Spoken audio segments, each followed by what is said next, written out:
Homage to fundamental teacher Buddha Shakyamuni. Homage to wisdom warrior Manjushri. Homage to Master's Dharma profound. It is rarely encountered in a million eons. Now we are able to hear, study, and follow it. May we fully realize Tathagata's true meaning. In order to liberate all sentient beings from samsara, generate supreme bodhicitta.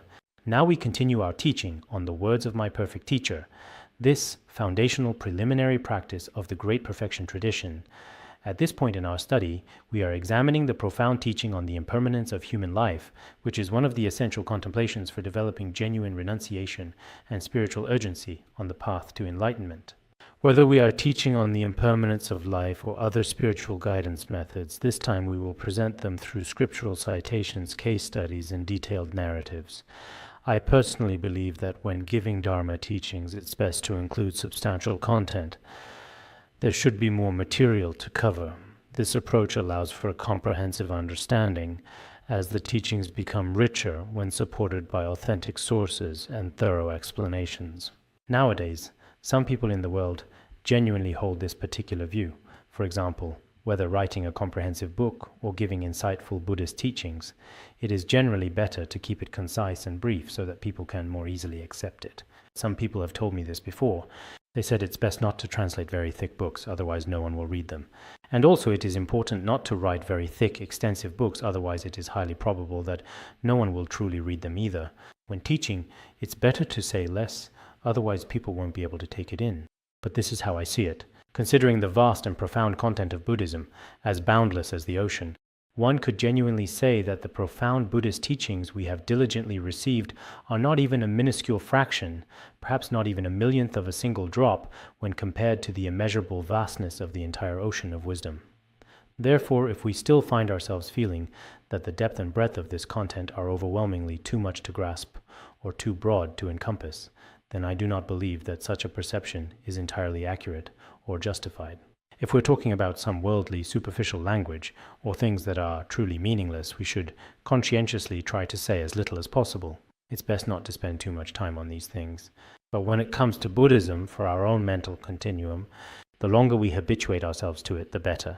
It's just that indeed, in this degenerate age, everyone is especially busy with work, and time is very tight. So the content we usually talk about is actually not that much. For example, in the past, Master Qingliang in Han regions would lecture for 8 hours every day. Nowadays, some great masters in India and the United States, when they give teachings, also basically teach for 4 hours in the morning and 4 hours in the afternoon each day. On one hand, they are busy with Dharma activities, and on the other, they feel that the Dharma is so precious and rare. In the past in Tibet, Choje Chetsun Nyingtik also often taught this way. There was a Khenpo Dasya whose elements of scriptures and logical references were extremely rich. Once he started teaching, he would go on for a long time without ending the class. Basically, once he started in the morning, he wouldn't even stop for lunch, and many disciples eventually couldn't take it anymore. But we are not like that, because these great masters truly have a wealth of teachings within them that they can expound upon. People like us nowadays simply can't teach like that. Even if we could actually do so, it is quite possible that there might not be that many people who would be genuinely willing to truly listen, because our habitual tendencies are quite strong. So when it comes to the Dharma, as a general principle, it's best to make the teachings more comprehensive and not too brief. This perspective may not be very suitable for people in the world, especially those who are extremely busy with worldly affairs. But there's nothing we can do about that. We really do have to adapt to the world. But adapting to the world doesn't mean showing greed in front of those who are very greedy, or showing anger in front of those who are very angry. That's not what adapting to the world means. Adapting to the world means teaching according to people's capacities. With this important principle in mind, we should also thoroughly understand both the extensive and comprehensive teachings, as well as the concise and easily graspable teachings of Buddhism.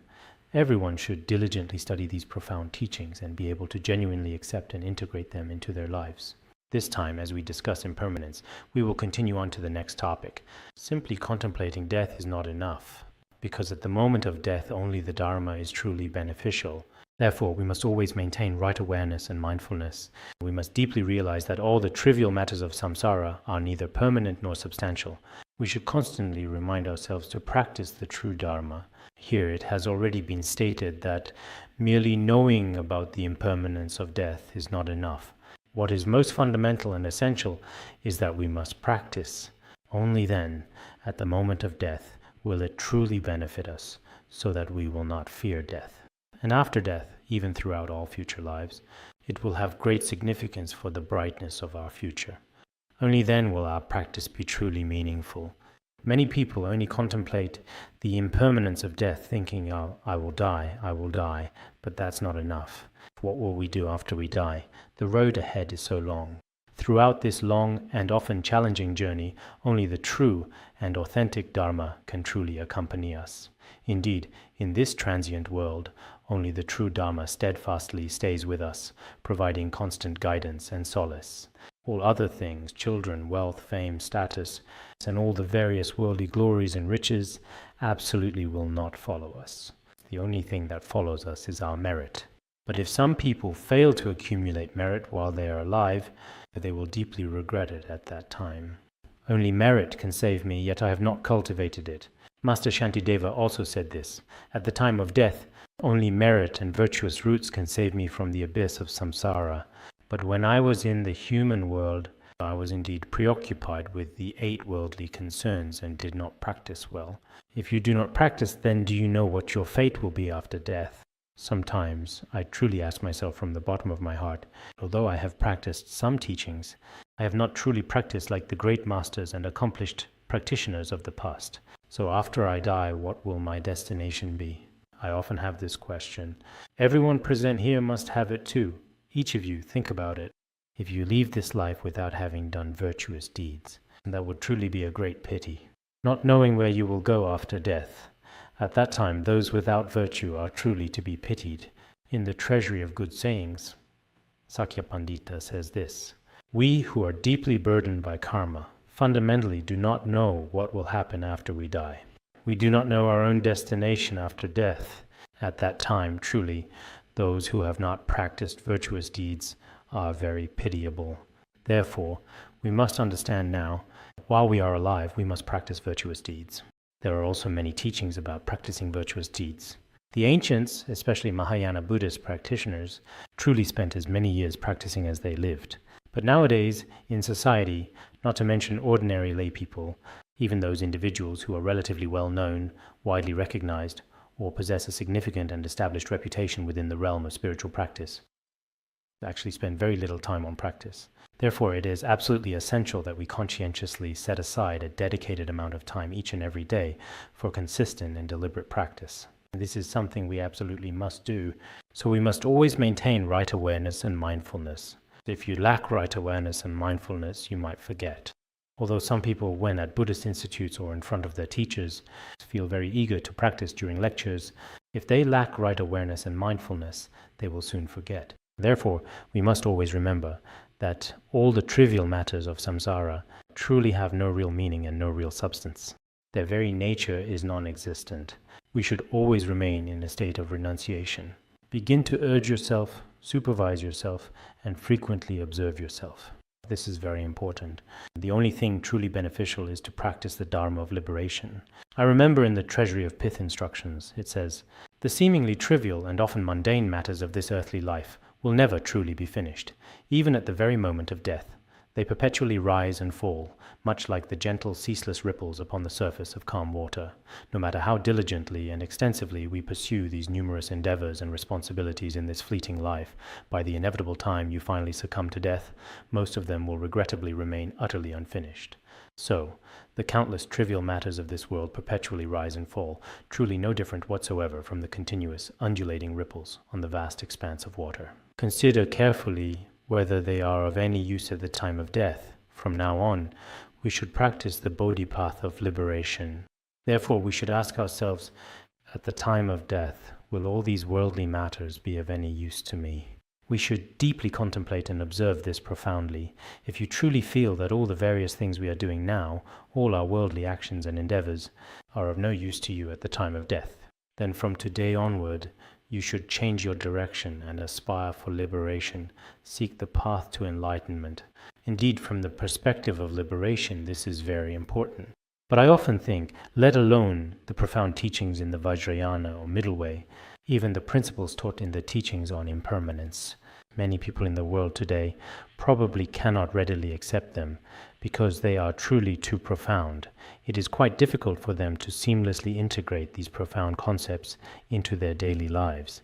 Next, let us discuss how we can effectively contemplate impermanence in our everyday lives. When you contemplate impermanence, you should feel that all the trivial matters of the world have no real meaning. Only spiritual practice is truly meaningful. Just like when we study the ornament of the mountain Dharma and opening the door to mind training, many people develop a very strong sense of renunciation and aspiration for liberation. Only when you reach this state do you truly become a genuine practitioner. Otherwise, even if you have obtained a certificate of refuge and received the Bodhisattva vows, in reality your inner mind remains exactly the same as before, without the slightest change. In this way, you are not a true practitioner. In fact, the temporary combination of body and mind is also impermanent. Therefore, do not cling to this composite body as me. We can analyze our bodies part by part. In this world, the things people are especially attached to are actually nothing worth clinging to. First, start with the concept of I. Everyone is particularly attached to the temporary combination of their own four elements.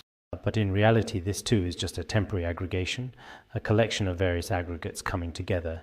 If you use middle way reasoning or the pith instructions of your teacher and truly observe yourself, you'll see that what we are so attached to every day, including our own body, our entire aggregation of the five skandhas is all false, merely borrowed. This reminds me of a profound and ancient story from the revered Mahapraja Paramita Shastra. In this tale, there was a solitary man who, seeking shelter for the night, spent the dark hours within a severely dilapidated and crumbling house. During the quiet and eerie night, a spectral and unsettling ghost mysteriously appeared, carrying with it a lifeless and eerie corpse, which it then brought into the very dwelling where the man was resting. At that time, the man was extremely frightened and kept watching inside the house. After a while, another fierce ghost arrived. The fierce ghost said, "This is my corpse."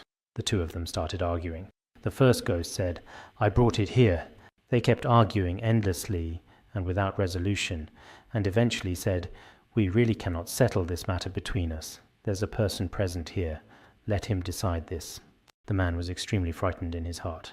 He thought, if I say the corpse belongs to the first ghost, then maybe the ghost who came later is very fierce and he will definitely eat me. If I say it belongs to the ghost who came later, then the first ghost will also eat me. So what should I do? He thought and thought, but in the end he said, no matter what, I have no hope anyway, so I'll just tell the truth. He firmly believed that since the very first ghost had originally brought it, it should, by all rights, rightfully belong to him. At this precise moment, the second ghost became incredibly and intensely angry, flying into an uncontrollable rage. Without hesitation, he immediately and brutally ate all of the man's limbs, devouring them completely. It seems like I've already told this particular story before, perhaps on a previous occasion. After being eaten, he was in great pain, but he didn't die. After the ghost finished eating, it left. Then the first ghost said, "Don't be sad, I'll think of a way." He took the limbs from the corpse just now and attached them to the man's body. The corpse from earlier still had all its limbs. As a result, he was able to walk again and everything was just as it was before. But he still felt uneasy inside because, after all, these weren't really his. Later, he went to see the assembly of monks. He thought, if I say I exist, then all my limbs are actually someone else's. But if I say I don't exist, my body is still perfectly intact right now. So what should I say, really? Then he went to the monks and told them what had happened to him. The monks said, whether it's your body or the five aggregates, they are all just temporary combinations, and there is no real self. As soon as these words were spoken, that person, who had a rather good foundation, attained the fruit of arhatship. So, if we really examine our bodies carefully, they are just like the hands and feet of corpses in a charnel ground. There's actually no real significant difference, but we have a very deep and profound attachment, truly believing that they are inherently and exclusively ours. Therefore, by observing with this kind of wisdom, we can see that what we consider to be our own five aggregates are not really ours either. The path we follow is also discussed here, as well as everything we do in our daily lives, walking, standing, sitting, lying down, and all our actions. We should contemplate their impermanence and lack of inherent meaning. The path we walk is also impermanent. Every gesture, every step should be done properly and in accordance with the Dharma. This is also stated in the condensed Prajnaparamita Sutra. Only look at the yoke of wood, walk with an undistracted mind. Whether walking, standing, sitting, or lying down, maintain clear awareness. Gaze at the yoke and let your mind remain undisturbed. It seems that in our current translation there are some slight differences. This was translated a long time ago, but the meaning is the same. The point is, when we walk along a path, we should reflect. I am walking on this road, but in reality, my body is impermanent, my feet are impermanent, and I may not pass by here again in the future. Think about it. The road you are walking on, from a subtle perspective, is also impermanent from moment to moment. And from a broader perspective, it too can be destroyed by various disasters. So whenever we pass by a highway, a railway, or any kind of road, we should always have the sense that this road is impermanent. Moreover, as we walk, we should always maintain the kind of conduct described in The Perfection of Wisdom in 8,000 lines, not rushing in our actions, but practicing in a proper and lawful way, constantly contemplating impermanence. In fact, this is how things are done in society. For example, I had a relative who was gravely ill. You could say he was skin and bones, truly pitiful. When he was about to say goodbye, perhaps someone would say, "We might not see each other again. If we don't meet again, then whatever it is between us." But for those of us who truly contemplate impermanence, even if two friends are both in good health, when you part ways, you should also have this kind of attitude. We might not see each other again in the future. If we don't, let's meet again in Sukhavati. We should have a genuine awareness of impermanence. This is very important. But people in the world think this is impossible. How could that be? There's no need to say such inauspicious things. Many people might think this way, but in reality, that's not how it is. Indeed, there should be this kind of impermanence between us. This is a very subtle kind of dependent origination. Here it says that the place where we reside is impermanent, and we should visualize it as a pure land. Whether it's the Dharma hall we live in or the earth itself, we should regard every place as pure. Just like when Mahabrahma came to the Saha world to debate with Shariputra, later Buddha Shakyamuni said, "All my Buddha lands are inherently pure." We should maintain a pure perception and not think of this place as dirty, chaotic, or inferior. Many people who do not practice well see this entire world as being extremely filthy, truly disgusting, and utterly unbearable to exist within. And everyone they come into contact with, they see as either malevolent demons, terrifying evil spirits, or truly hideous armies. If you consistently view things in this particular way, it will indeed significantly harm your own spiritual practice and personal development. This is your own place of residence. Worldly food and drink are impermanent. One should savor the exquisite nourishment of meditation.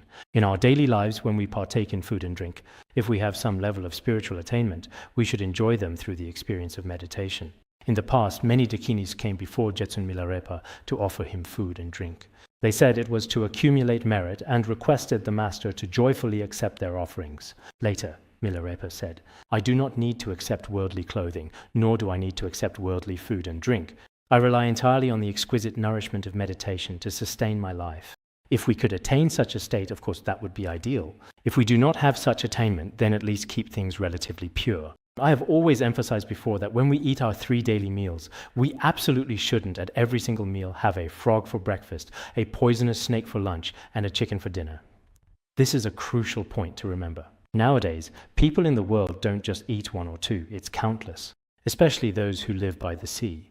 It would be better to leave this world a little earlier. Every day, so many sentient beings are killed. Compared to butchers, who only kill, some people are even more ruthless than butchers. Generally, in the world, the lowest and most despicable people are considered to be butchers. But in fact, some people are even more vicious than evil spirits or demons. Therefore, such a way of life is meaningless. We should live purely, or at least offer food to the 3 jewels. Or, like many practitioners here, we do not eat afternoon.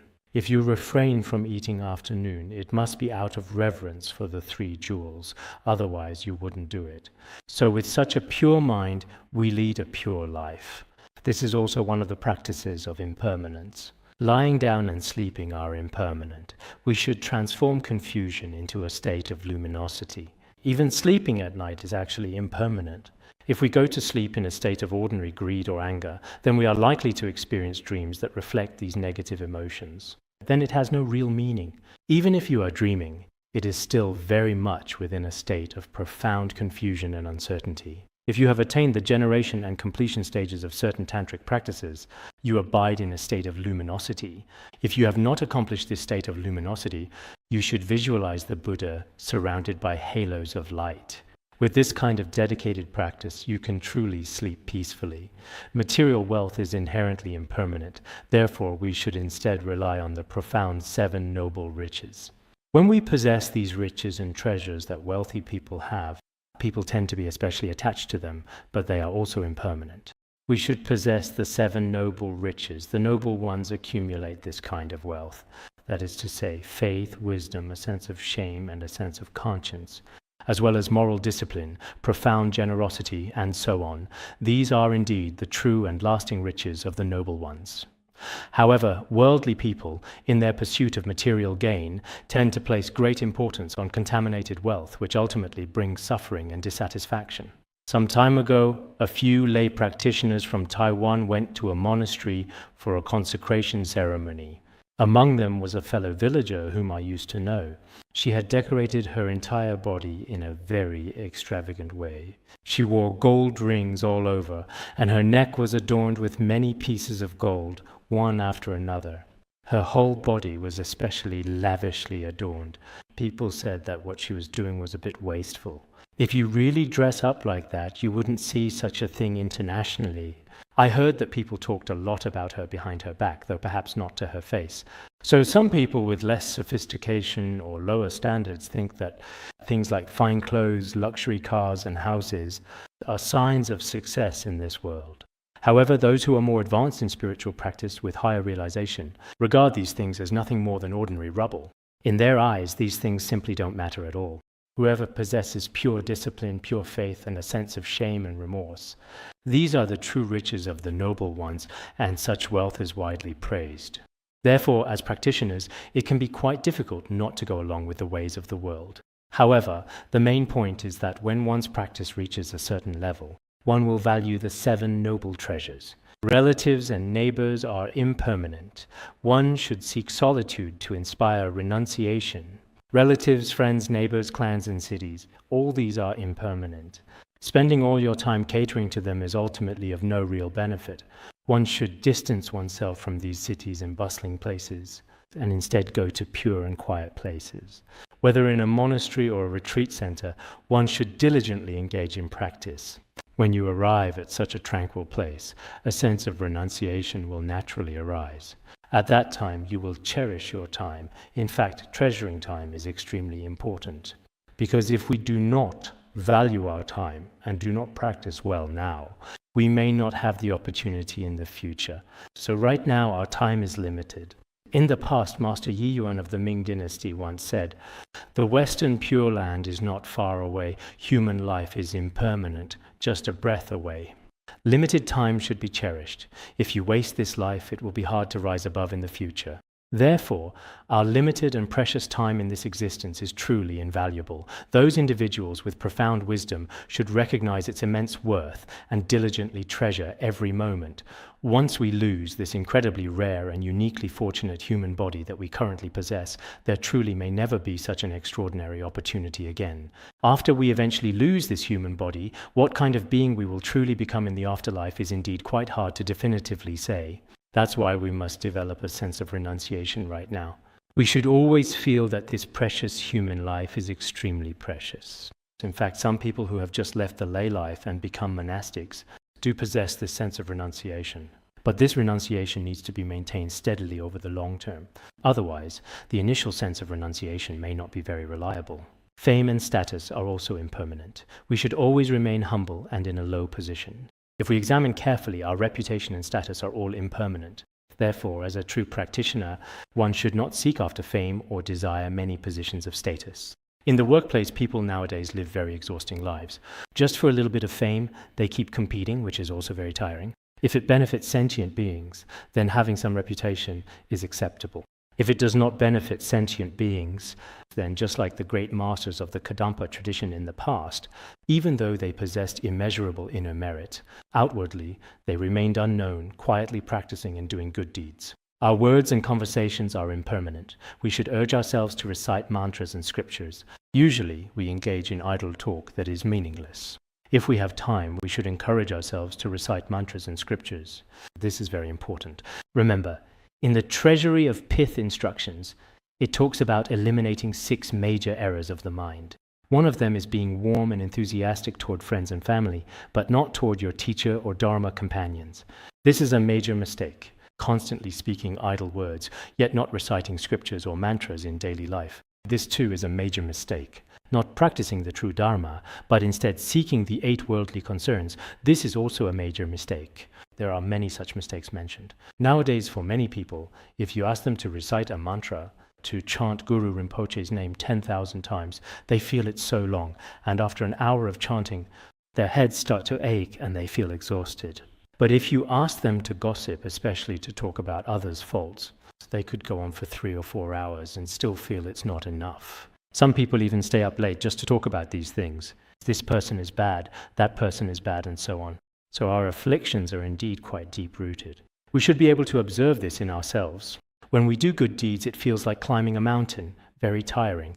We're always keeping track of the time, which is quite obvious. If we prostrate for half an hour or recite scriptures for an hour, we get exhausted.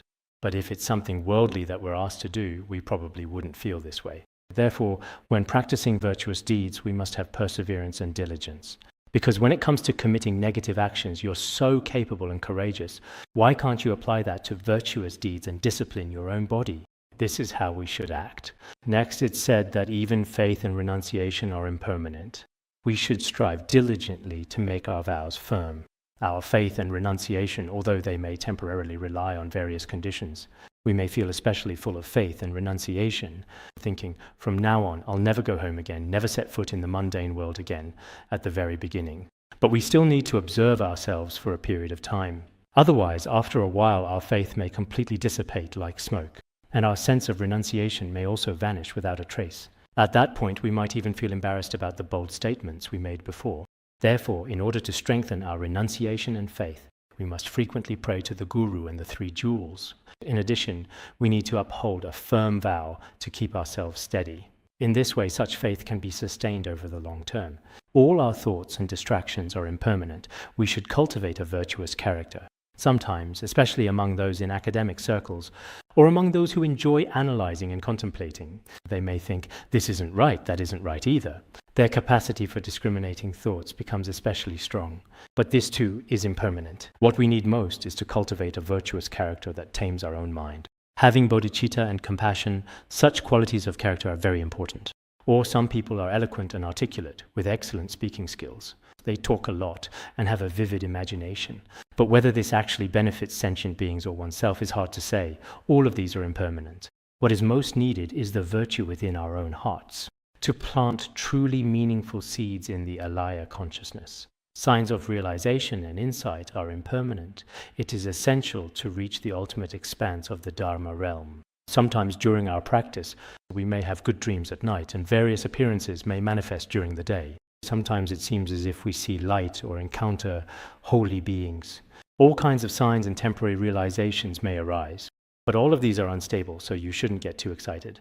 When afflictions arise, you might not even notice it yourself. As soon as you feel a little something or experience a slight state, you start calling everyone everywhere, saying, I've realized, I've awakened, I've seen something. But actually, seeing is not that important. What truly matters is the transformation within your heart. What we are really talking about now is the doctrine of precious human life and the impermanence of lifespan. Contemplate and meditate on this repeatedly in your heart, and once it arises, your practice will have a foundation. If there is no foundation, then any superficial signs or experiences, as Khenpo Rinpoche said in Opening the Door to Mind Training, if the teachings on impermanence are not well practiced, then even Guhyasamaja Vajra practices are not that profound. But if the teachings on impermanence are well practiced, even the simple practice of the 3 refuges becomes very profound. This is indeed the case. If we don't establish a solid foundation now, even if, on the surface, you can see the clear light or receive the highest transmissions from your teachers, such as what is now called the heart essence of the Guru, the highest of teachings, but even if you are able to perceive something within these, because your foundation is not solid, it is like building on ice. In the end, because you have not properly contemplated impermanence, the various confusions that appear in the world later on will take away all of your realizations. They will not last. Therefore, if you truly want to practice, you must lay a solid foundation. This is why we have emphasized this repeatedly during this session. After emphasizing it, I hope you will remember it. It's not that we are particularly stingy. Transmitting a secret teaching is not that difficult, especially with the heart essence of the Guru. If you take a single guiding text and explain it, it can be fully explained within a week or a month. On the surface, I too have spoken for such a long time and can continue to speak. But if you haven't established a solid foundation and haven't completed the preliminary practices, many realizations will indeed be unstable. You may not necessarily attain them in front of the Guru, and even if you do, they won't be stable. Therefore, right now, we must firmly establish the foundation of the 4 preliminaries. Then, on top of that, lay a solid foundation for the 5 preliminaries. Only then, when you practice some profound teachings, can your signs of accomplishment and realization appear. Otherwise, at the very beginning of practice, some people's winds, channels, and essences are different. He may be able to display some signs of accomplishment, but these are signs of the path. The signs of fruition appear only when one has reached the 4th stage of Dzogchen, the exhaustion of phenomena into the ground of reality. At the stage of the exhaustion of phenomena into the ground of reality, such phenomena will occur. However, for ordinary people, it is very difficult for these to appear. Once one reaches the exhaustion of phenomena into the ground of reality, one is already liberated from birth and death. Birth and death are completely under one's own control, with the freedom to master and direct them at will. Attaining the indestructible ground of deathlessness is like an eagle soaring freely in the sky. There is no fear, even when death arrives, and from then on, there is no need for further practice. This is also discussed in Chan Buddhism. Some time ago, I listened to some teachings by Chan Master Lai Guo. He repeatedly said that merely reciting the Buddha's name or chanting sutras cannot cut off the root of samsara and cannot bring liberation from birth and death. If one truly wishes to be liberated from birth and death, one must investigate who is reciting the Buddha's name, and, through the Chan practice of contemplating the Huatu, come to recognize the true nature of the mind. He constantly emphasized this principle. In fact, what we are discussing here is the same. When one reaches the ultimate ground of dharmata and recognizes the true nature of the mind, at that time, truly, in this world of ours, just like the Venerable Milarepa or the Venerable Longchen Rabjam, countless realized beings, great masters and eminent monks, just like eagles soaring freely in the sky, these realized beings appear one after another without interruption. Without abandoning their bodies, they journey to pure lands. At that point, birth and death are entirely in your own hands, and you will have no fear at all. In the beginning, you are especially afraid of birth and death, but when you reach that stage, you truly will not be afraid at all. At first, I think, as ordinary people, samsara seems so terrifying. How could you not be afraid? Of course you would be. The great master Aryadeva also mentioned this in the 400 verses on the middle way. In this vast ocean of suffering, there is ultimately no boundary. How could fools who are submerged in it not feel fear? In our world, the ocean of suffering, that is the great cycle of birth and death, is so vast, boundless and limitless. So for those with wisdom, how could they not be afraid? Especially ordinary, ignorant people who are drowning in this ocean of suffering. Aren't you afraid? If you're not, then maybe you don't have a heart at all. You could put it that way. Therefore, a teaching from Jetsun Milarepa is quoted here.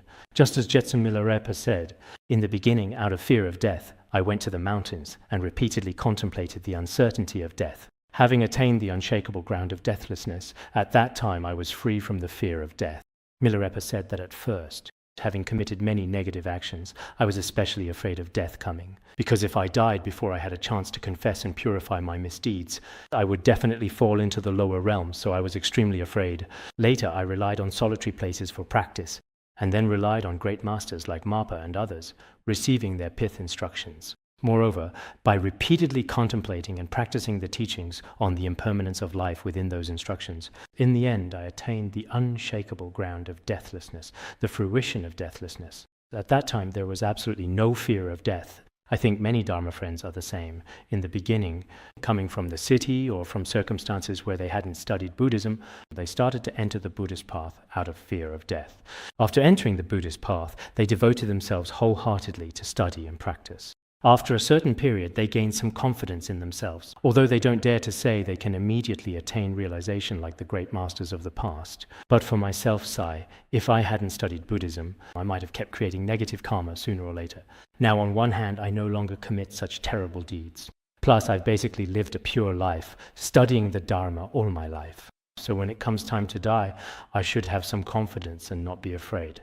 That's why I sometimes think, in other lay Buddhist groups, most people truly have had their fate and their lives completely changed. That's very good. As practitioners, we must make some changes.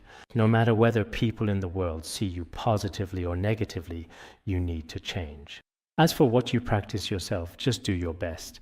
Many people in our institute sometimes tell me, my negative karma is heavy, my practice isn't good, but actually I think that's still okay. If your life in the world is exactly the same as before, then you might be creating negative karma every day. But now, compared to before, your life has changed. Although your daily practice may not be very good, the negative karma you create is not as serious as before. You should look at it from both perspectives and observe. If you hadn't studied Buddhism and hadn't abandoned your original way of life, right now you might not even realize when you're creating negative karma every moment of the day. Some people eat seafood every day, eat live fish, and that's what they eat every single day. Their teeth are quite white, but the blood inside is red, right at the tips of their teeth. But you yourself haven't even fully realized or truly comprehended that you are in fact a terrorist. However, now, through the profound and boundless compassion of Buddhism, someone, a kind and thoughtful individual, took the time to write me a heartfelt letter, meticulously penned on a very large and substantial piece of paper, which was quite unexpected and deeply moving. I studied the way of the Bodhisattva, and there are endless things to say. All they wrote was, thank you, a lot of gratitude. But actually, there's not much to be grateful to me for. However, for something like the way of the Bodhisattva, which truly contains the wisdom of Mahayana Buddhism, we should indeed feel grateful. It has changed one's own destiny. This is not something that can be truly measured by material wealth or social status. Therefore, just like the revered Milarepa, we must diligently strive to attain that profound and unwavering state of neither coming nor going, a state of ultimate liberation and peace. In fact, through the teaching of impermanence, one can attain the state of nirvana. I remember in the Nirvana Sutra, our master, Buddha Shakyamuni, when he was still on the path, transformed into a Brahmin and practiced asceticism in the snowy mountains. At that particular time, a celestial deva, a divine being, came forth to truly test his unwavering resolve, and then recited to him, saying, indeed, all conditioned phenomena are inherently impermanent. They are subject to the natural processes of arising and subsequently ceasing. He spoke just these 2 lines. Then, at that very moment, he profoundly felt that this was indeed the fundamental and true essence of all profound dharma and inherent virtue. He insisted on receiving the subsequent teachings, but that person refused to pass them on. If you want to obtain the later teachings, you must offer me your fresh blood as an offering. Later, the Brahmin agreed to this condition. After offering his fresh blood, the following verse was given: when arising and ceasing have ceased, tranquility is bliss. Upon receiving this profound and enlightening teaching, the Brahmin was filled with an overwhelming sense of joy and profound contentment. Subsequently, the celestial deva, in a magnificent display of divine power and grace, also revealed his true awe-inspiring form. Therefore, in the extensive biography of the Buddha and other biographies of the teacher, it is mentioned that this verse should be regarded as the fundamental root of all phenomena. At that time, the Brahmin wrote this verse everywhere. He thought, I have already gained the benefit of the Dharma from this. So, beings with a karmic connection like me could also obtain it elsewhere. Therefore, he wrote this verse at crossroads, on walls, and everywhere he could. That's why many Dharma friends keep writing observe silence on pillars. But there's no need to write observe silence. Instead, you should write all conditioned phenomena are impermanent. They are subject to arising and ceasing. Next, it is said that the incomparable Thabo Rinpoche also personally instructed us, saying, in the beginning, be afraid of being pursued by the cycle of birth and death, and be sure to escape without hesitation, just like a deer fleeing from a cage. In the middle, you must be as diligent as a farmer working hard in the fields. You must reach a point where you have no regrets at death. In the end, you should be like someone who has accomplished a great task and feel at peace and justified in your heart. Here, he describes 3 stages when contemplating impermanence. At the very beginning, it's very much like a skilled hunter meticulously trapping a wild animal within a secure cage. If it finally escapes, it will undoubtedly run away with incredible speed without looking back. When the sense of impermanence arises in our mind continuum, we completely disregard everything else, such as diligently studying Buddhism, or perhaps even formally ordaining into the monastic life. No matter how persistently others may try to persuade us or engage in conversation with us, it is utterly useless. They simply cannot stop us from our chosen path. You just leave without looking back, never to return. No matter how many people come, even if your mother faints or your father threatens you, no matter what happens at home, you pay it no mind. This is the initial renunciation which many people experience. At first, if you go to a quiet place or enter a monastery wanting to ordain or study Buddhism, this is very good. If you don't have this kind of renunciation, you won't be able to break free from the trivial matters of the world. This is indeed the very first stage. Then, in the crucial middle stage, it's truly like a diligent farmer, assiduously working the fertile fields, tending to every detail with great care and dedication. Whether it's contemplating impermanence and death or the teachings of the Guru, you must study diligently, always learning and learning. In the end, you have no regrets yourself. After studying for more than 10 years or many years, you think, that's good. Now I feel confident that I definitely won't fall into a lower realm. Look at how many mantras I recite every day. I've completed such excellent preliminary practices and I've listened to so many teachings. Now it's enough, there's no problem anymore. So whenever it comes, I can just wait for death. There should be a sense of certainty. This is the middle stage. In the very end, you will truly feel completely at ease, because everything has already been successfully accomplished, just like some great masters and eminent monks of the past, as described in the Song of Joy by the Guru Rinpoche at Mount Wutai. Death is joyful, life is joyful, everything is joyful. When Vairotsana arrived at Sawa Rong, there was also a Song of Fulfilled Joy, which spoke of many things as well, because those who have achieved realization through practice are truly joyful in their hearts. I saw a book called I Am a Happy Person, but after reading much of it, it seems to be a kind of worldly happiness, not the happiness that comes from spiritual practice. Because it was written by an ordinary person saying, I am the happiest, but sometimes, in spiritual practice, truly having some certainty, the state of having mastery over life and death is the most joyful. You could also put it this way. At the very beginning, you must be as focused as someone struck in a vital spot by an arrow, realizing that there is no time to waste. In the intermediate stage, you should be as single-minded as a mother who has lost her only child, devoting yourself wholeheartedly to practice. At the end, you realize there is nothing left to do, like a herdsman driving away cattle as an enemy approaches. At the very beginning, if an arrow strikes a person in a vital spot, no matter how incredibly important other interests or pressing matters may be, they will all be completely abandoned. Just like when someone is seriously injured, people immediately and instinctively try to find a way to save them, providing immediate assistance and care. Rushing them to the hospital for emergency treatment, it's that kind of mindset. When we first give rise to the awareness of impermanence, we must practice the Dharma, and aside from practicing, nothing else matters. Nothing can possibly stop you. You need to reach this kind of state. Then, in the middle stage, it's like a mother who has a son. If her son dies, she thinks about him day and night, constantly crying, always thinking of her son. She has absolutely no time whatsoever, nor any thought at all, for any other interests or matters of any kind.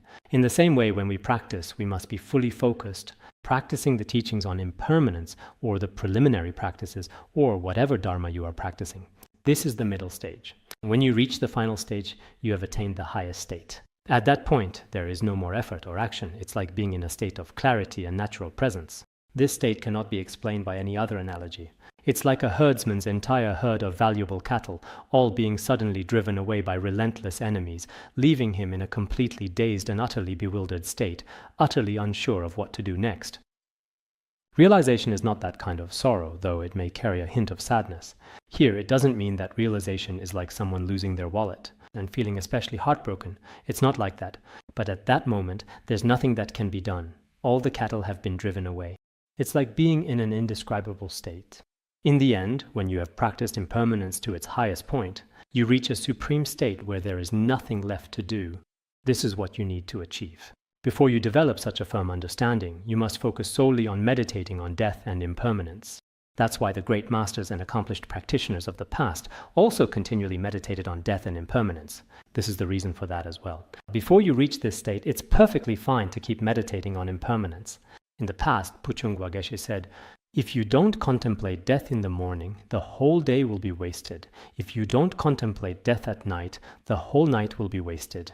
That's what Puchung Geshe said.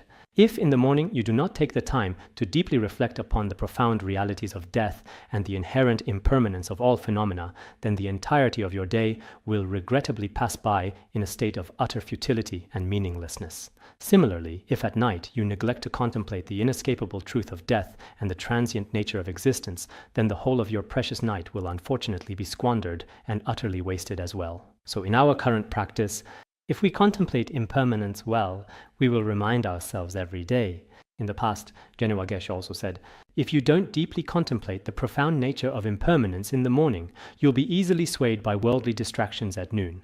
If you don't truly reflect on the reality of death and the transient nature of impermanence at noon, then by evening, these worldly distractions will completely control you. Therefore, if someone wants to spend the whole day immersed in Dharma, or in a state of practice, you must deeply meditate on the profound nature of impermanence. So at night, you can also reflect and summarize your day. I observe that in numerous Han regions chanting collections, the day has indeed passed, and consequently, our precious life has also significantly diminished. Much like a fish with very little water remaining, what genuine joy or contentment can there truly be? In fact, we should reflect on the day. Today has already gone by. Tomorrow's time does not increase as the years pass by. Just like fish in a pond where the water keeps diminishing, leaving them with no hope of survival, we humans living in this world face the same principle. Our remaining lifespan only decreases with each passing day. We should contemplate impermanence through many elements of scriptures and stories. But I think for many people, the thought of impermanence can naturally arise in their hearts. This isn't very difficult, but it does require long-term practice. The Buddha himself once praised the contemplation of impermanence in golden words. Frequent contemplation of impermanence is an offering to all Buddhas. Frequent contemplation of impermanence brings the comfort of the Buddha. If we practice impermanence, even without other offerings, it is enough. It is the supreme offering to the Buddhas. If we contemplate impermanence often, the Buddha will always bring us comfort. When we are in samsara, we feel afraid, want to cry, and are heartbroken. But if you contemplate impermanence, the Buddha will bless and comfort you in various ways. Frequent contemplation of impermanence receives the Buddha's prophecy. Frequent contemplation of impermanence receives the Buddha's blessings. The Buddha will indeed bless you and give you a prophecy for your future attainment. Just as among all footprints, the elephant's is the greatest, so too among all Buddhist practices, contemplating impermanence is the most supreme. It is also profoundly stated in the revered Nirvana Sutra that among all the footprints of sentient beings, the elephant's footprint is truly supreme. Likewise, the deep and insightful contemplation of impermanence is considered the absolute highest and most profound wisdom. This is how it is explained in the Mahaparinirvana Sutra. Among all the footprints of sentient beings, the elephant's footprint, some masters explain that it is round, unlike the footprints of other animals, and is very dignified. Some say that elephants are very wise, and that if you follow their footprints wherever they go, you will not encounter any danger. This is also one way of interpreting it. Among all contemplations and all meditative practices, impermanence is the most supreme. This is what Buddha Shakyamuni personally said. So in our daily lives, we think about so many things. Some people tell me, "Oh, what should I do? My discursive thoughts are so strong, I just can't settle my mind. I'm always thinking about this and that. What exactly should I be thinking about?" You should contemplate impermanence. Mountains are impermanent. Rivers are impermanent as well. I am impermanent, and so are you. You will die, and so will I. Other than this, I have no other teachings to offer. When others come to you seeking advice, you should also say, "You will die, and so will I." Why is it that in Master Yingguang's shrine, every day, behind the statue of Amitabha Buddha, there is a large character for death? This signifies that many eminent monks and great masters truly consider death to be especially important. They practice the profound concept of impermanence in this way, understanding that all phenomena are constantly changing and not fixed. The ancient and revered Vinaya Sutra also extensively speaks of this very principle. Among my many devoted disciples, even if 100 monks such as Shariputra, Maudgalyayana, and others as precious as exquisite vases make offerings of food and alms, it is still not as meritorious as contemplating the impermanence of conditioned phenomena for even a single moment. This scriptural proof is very important.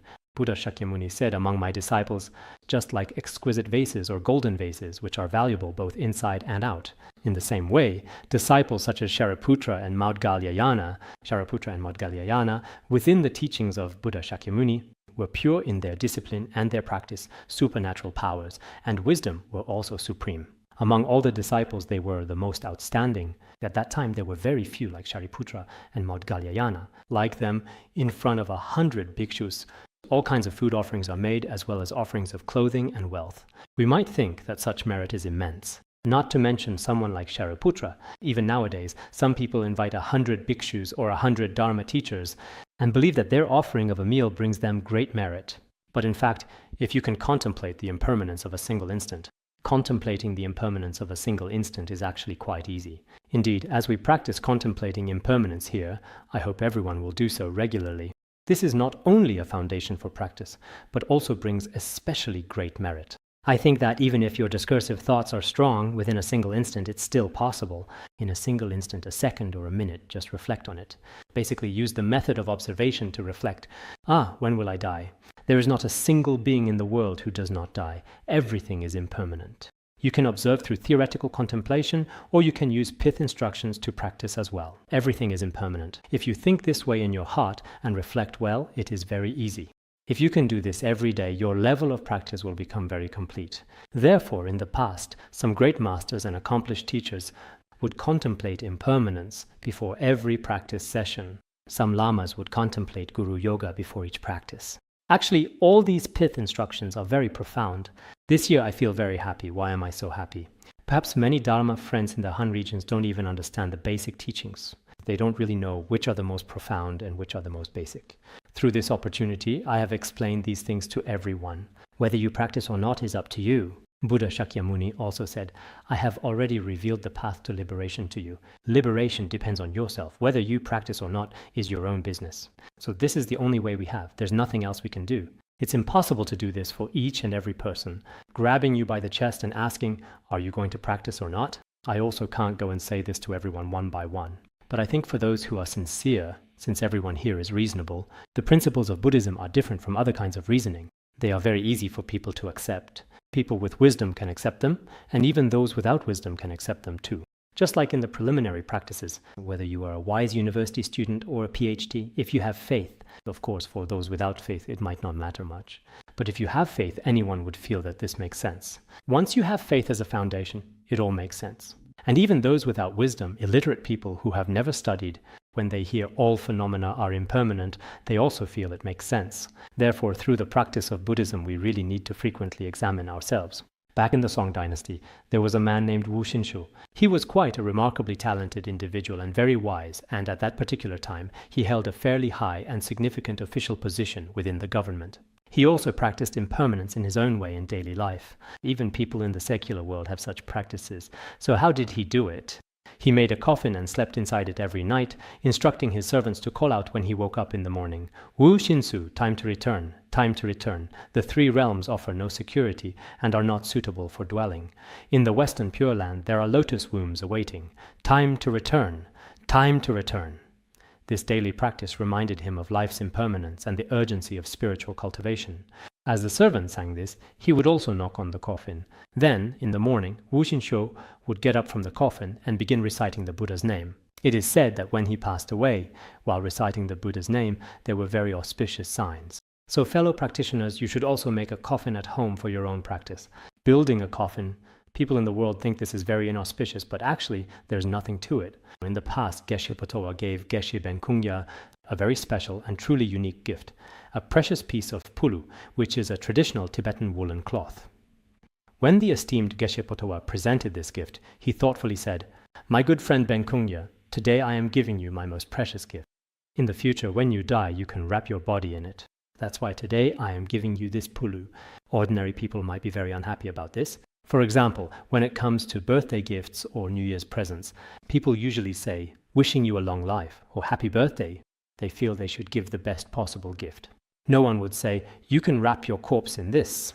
So, when we diligently practice the profound concept of impermanence, we should still faithfully follow the time-honored Kadampa tradition's established way of practice.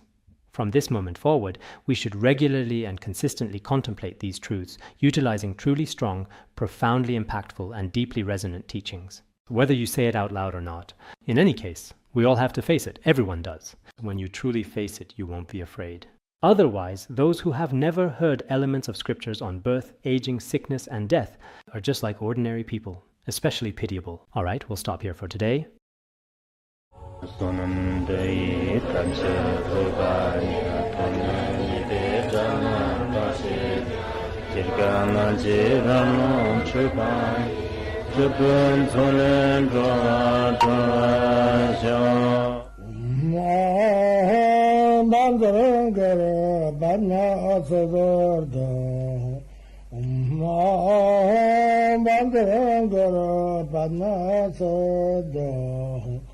Om